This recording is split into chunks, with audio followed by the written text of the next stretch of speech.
So it started raining and there is one tiny drip which is on the roof.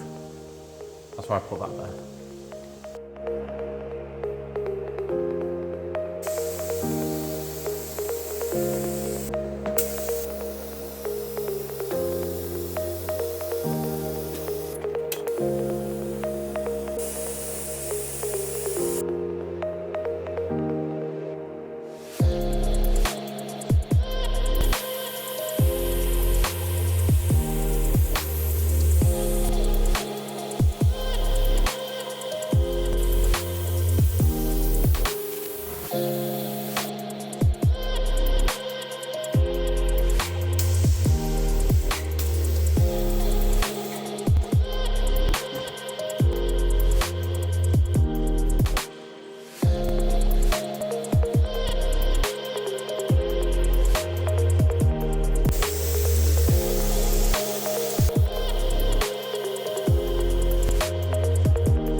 Right, so it's actually the next day here. Now, before we take a look around the car, I do want to mention that, obviously, as you've seen, it did start dripping on the car. Unfortunately, there is a tiny leak just above the LJ80. So it's, I've had to put a little makeshift rain catcher on top when I was priming, so it's not too much of an issue. It's not spoiled the primer.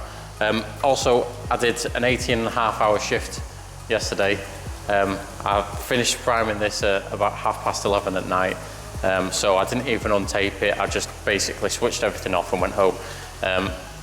But it's looking good.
Right, so all in all, I think it's actually turned out pretty well. So there are a couple of dents that we can see now, and there is also a little tiny patch that I forgot to sand in my haste to try and get it primed.